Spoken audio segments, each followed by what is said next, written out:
Hello, അസ്സാമു അലൈക്കും. Welcome back. ഇന്നൊരു പുതിയ വ്ളോഗാണ്. റമദാൻ 3rd ഡേ ആണ്. അതിൻ്റെ വീഡിയോസാണ് ഞാൻ എടുത്തിട്ടുള്ളത്. അപ്പം അതിൻ്റെ ഒരു ചെറിയ വ്ളോഗായിട്ട് ചെയ്തിട്ടുണ്ട്. ആ വീഡിയോയിലോട്ട് പോകാം. ഇന്ന് ഞാൻ ഇവിടെ 2 റെസിപ്പീസ് ഇൻക്ലൂഡ് ആക്കിയിട്ടുണ്ട്. കോളിഫ്ലവർ പക്കോടയും ചിക്കൻ കറിയുടെ റെസിപ്പിയുമാണ്. ഫസ്റ്റ് തന്നെ ഞാൻ ആദ്യം പാൽ നല്ലപോലെ തിളയ്ക്കാൻ വെച്ചിട്ടുണ്ട്. അപ്പോൾ തിളച്ച് വന്നപ്പോഴേക്കും ഞാൻ ഇവിടെ ഹോം മെയ്ഡായിട്ട് റെഡി ചെയ്ത് വെച്ചിരിക്കുന്ന ബദാം പൗഡർ 2 ടേബിൾ സ്പൂൺ ആഡ് ആക്കിയിട്ടുണ്ട്. ആ പൗഡർ കൂടെ ഇട്ട് നല്ലപോലെ തിളപ്പിച്ച് കുറുക്കിയെടുക്കണം. കുറുക്കിയെടുത്ത ശേഷം അത് ഓഫാക്കി തണുത്തതിന് ശേഷം നമുക്ക് ഫ്രിഡ്ജിൽ വെച്ച് തണുപ്പിച്ചെടുത്ത ബദാം മിൽക്ക് റെഡിയായി. നെക്സ്റ്റ് ഞാനിവിടെ കോളിഫ്ലവർ പക്കോടയ്ക്ക് വേണ്ടിയിട്ട് കോളിഫ്ലവർ കട്ടാക്കുകയാണ്. ഇത് കട്ടാക്കി എടുത്ത് വയ്ക്കുക. അപ്പോഴേക്കും അവിടെ വെള്ളം നല്ലപോലെ തിളപ്പിച്ചെടുക്കണം.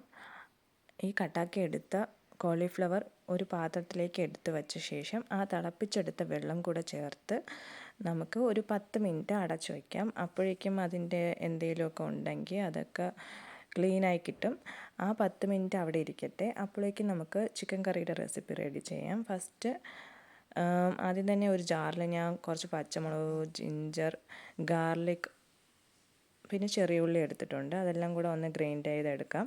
പിന്നെ ഞാൻ ഇവിടെ ഓണിയനും തക്കാളിയും മല്ലിയിലയും കട്ടാക്കി വെച്ചിട്ടുണ്ട്. അതാ ചെറുതായിട്ടൊന്ന് ചതച്ചെടുത്തിട്ടുണ്ട്. അതും അവിടെ സെറ്റാക്കി വയ്ക്കാം. നെക്സ്റ്റ് ഞാൻ കുക്കർ ഗ്യാസിൽ വെച്ചിട്ടുണ്ട്. 3 ടേബിൾ സ്പൂണോളം ഞാൻ ഓയിൽ ചേർക്കുന്നുണ്ട്. ഞാൻ കോക്കനട്ട് ഓയിലാണ് എടുത്തിട്ടുള്ളത്. പിന്നെ പട്ട, ഗ്രാമ്പു, ഏലക്ക അതെല്ലാം ആഡാക്കി കൊടുത്തിട്ടുണ്ട്. പിന്നെ കുറച്ച് ഒരു പിടി കറി ലീഫും കൂടെ ചേർത്ത് നല്ലപോലെ വഴറ്റി കൊടുക്കുക. അതിനുശേഷം കട്ടാക്കി വെച്ച ഒണിയനും കൂടെ ചേർത്ത് നല്ലപോലെ ഒന്ന് വഴറ്റിയെടുക്കുക.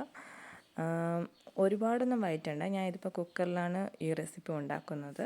പിന്നെ തക്കാളിയും കൂടെ ചേർത്തിട്ടുണ്ട്. തക്കാളിയും കൂടെ ചേർത്ത് ഒരു 3 മിനിറ്റോളം വഴറ്റിയ ശേഷം നമ്മളവിടെ ചതച്ച് വെച്ച് റെഡിയാക്കിയിട്ടുള്ള ഇതും കൂടെ നമുക്ക് ഇതിലോട്ട് ആഡാക്കാം. എന്നിട്ട് അതൊന്നുകൂടെ ഒന്ന് നല്ലപോലെ വഴറ്റിയെടുക്കുക. അപ്പോഴേക്കും നമ്മുടെ കട്ട് ചെയ്ത് വെച്ചിട്ടുള്ള മല്ലിയില കൂടെ ഇതിലേക്ക് ആഡാക്കി കൊടുക്കുക. അതുകൂടെ ചേർത്ത് നല്ലപോലെ വഴറ്റിയെടുക്കുക. അതിനുശേഷം മഞ്ഞൾപ്പൊടിയാണ് ഞാൻ ഫസ്റ്റ് ചേർത്ത് കൊടുക്കുന്നത്. അതുകൂടെ ചേർത്ത് നല്ലപോലെ ഇളക്കിയെടുത്ത ശേഷം കഴുകി വൃത്തിയാക്കി വെച്ചിട്ടുള്ള ചിക്കൻ ആഡാക്കി കൊടുക്കുക. ആ ചിക്കൻ വെള്ള നിറം ആകുന്നവരെ നമ്മൾ വഴറ്റിയതിന് ശേഷം അതിലേക്ക് ഞാൻ 2 ടേബിൾ സ്പൂൺ മല്ലിപ്പൊടി, ഗരം മസാല, പിന്നെ മുളക് പൊടി, പെരിഞ്ചീരകപ്പൊടി അതുകൂടെ ആഡാക്കിയിട്ടുണ്ട്. അതുകൂടെ ചേർത്ത് നല്ലപോലെ വഴറ്റിയെടുക്കുക. പെരിഞ്ചീരകം പൊടി നമുക്ക് കൂടുതൽ വേണമെങ്കിൽ ചേർക്കാം. അപ്പോൾ കുറച്ചുകൂടെ ടേസ്റ്റ് കിട്ടും. ഞാൻ അവിടെ 2 ചെറിയ സ്പൂണാണ് എടുത്തിട്ടുള്ളത്. അതെല്ലാം കൂടെ ചേർത്ത് നല്ലപോലെ വഴറ്റിയെടുക്കുക. വഴറ്റിയെടുത്ത ശേഷം നമുക്ക് ആവശ്യമായ വെള്ളം ചേർത്ത് കൊടുക്കാം. ഞാനിവിടെ 1.5 ഗ്ലാസ് വെള്ളമാണ് ആഡാക്കി കൊടുക്കുന്നത്. നമുക്ക് ഗ്രേവിയുടെ അനുസരിച്ച് നമുക്ക് വെള്ളം ചേർത്ത് കൊടുക്കാം. അതുകൂടെ ചേർത്ത് നല്ലപോലെ ഇളക്കാം. അതിനുശേഷം നമുക്ക് ആവശ്യമായ ഉപ്പ് ചേർത്ത് കൊടുക്കാം. ഞാൻ ഉപ്പ് ചേർക്കാൻ വിട്ടുപോയിട്ടുണ്ടായിരുന്നു.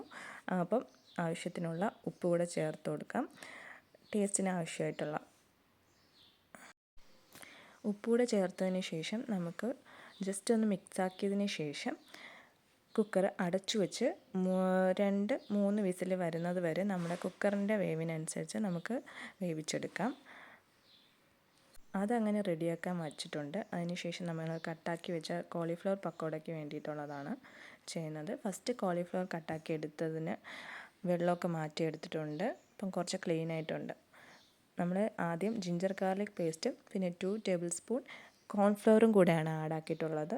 പിന്നെ ശകലം ഉപ്പും അതും കൂടെ ചേർത്ത് നല്ലപോലെ ഒന്ന് മിക്സ് ചെയ്തെടുത്ത് മാറ്റി വയ്ക്കുക. ഒരു 10 മിനിറ്റ്സോളം നമുക്കിത് മാറ്റി വയ്ക്കാം. ഇത് നല്ലപോലെ എല്ലായിടത്തും ആകുന്ന രീതിയിൽ വേണം നമ്മൾ മിക്സ് ചെയ്ത് മാറ്റി വയ്ക്കാനായിട്ട്. അതവിടെ ഇരിക്കട്ടെ. നെക്സ്റ്റ് നമുക്ക് ഇതിലേക്ക് വേണ്ടിയിട്ടുള്ള ഒരു ബാറ്റർ റെഡി ചെയ്യാം. അതിലേക്ക് വേണ്ടിയിട്ട് 1/2 കപ്പ് മൈദയും 2 tablespoon cornflour, 2 tablespoon അരിപ്പൊടിയാണ് ഞാൻ എടുത്തിട്ടുള്ളത്. നെക്സ്റ്റ് കറി ലീഫും മല്ലിയിലയും ചോപ്പ് ചെയ്തത് ആഡ് ചെയ്യുന്നുണ്ട്. അതിനുശേഷം 1 സ്പൂൺ മുളക് പൊടി, 1 സ്പൂൺ ശകലം ആവശ്യത്തിന് ഉപ്പ് നമ്മുടെ അളവിനനുസരിച്ച് ഉപ്പും കൂടെ ചേർത്ത് കൊടുക്കുക. പിന്നെ കുറച്ച് വെള്ളം കൂടെ ചേർത്ത് നമുക്കിതൊരു കുഴച്ചെടുക്കാം. നമുക്കൊരു ജസ്റ്റ് ഒരു ലൂസ് അല്ലാത്ത ഒരു മീഡിയം ഒരു രീതിയിൽ നമുക്ക് ഈ മാവ് കുഴച്ചെടുക്കാം. ഒരു ദോശമാവൊക്കെ ഇരിക്കുന്ന ആ ഒരു രൂപത്തിൽ നമുക്ക് ജസ്റ്റ് കുഴച്ചെടുത്ത ശേഷം നമുക്ക് ഇത് ഒരു 10-20 മിനിറ്റ് നമുക്ക് മാറ്റി വയ്ക്കാം. അതപ്പോഴേക്കും അതവിടെ സെറ്റായിക്കോളും.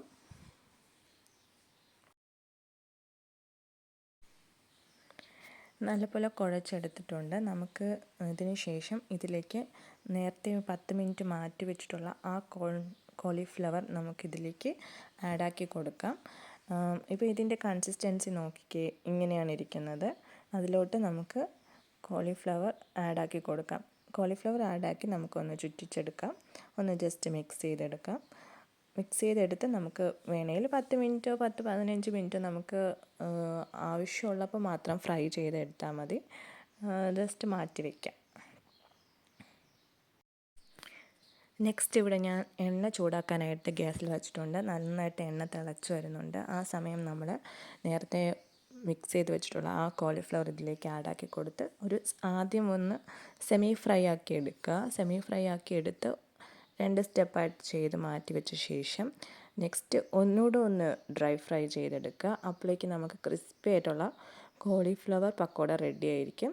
ഇനി നെക്സ്റ്റ് നമുക്ക് നോമ്പ് തുറക്കാൻ നേരമായിട്ടുണ്ട്. ഞാൻ അതൊന്നും ഇൻക്ലൂഡ് ആക്കിയിട്ടില്ല. അപ്പോൾ എല്ലാം റെഡി ആയിട്ടുണ്ട്. ഞാൻ ഇനി അത് നെക്സ്റ്റ് സെർവിങ്ങിലോട്ടാണ് പോകുന്നത്. എല്ലാം സെറ്റാക്കി വെച്ചിട്ടുണ്ട്. അപ്പോൾ ഇന്നത്തെ വീഡിയോ ഇത്രയേ ഉള്ളൂ. നിങ്ങൾക്ക് ഇഷ്ടപ്പെട്ടാൽ ലൈക്ക് ചെയ്യുക, സബ്സ്ക്രൈബ് ചെയ്യുക, ഷെയർ ആക്കുക. Thank you for watching.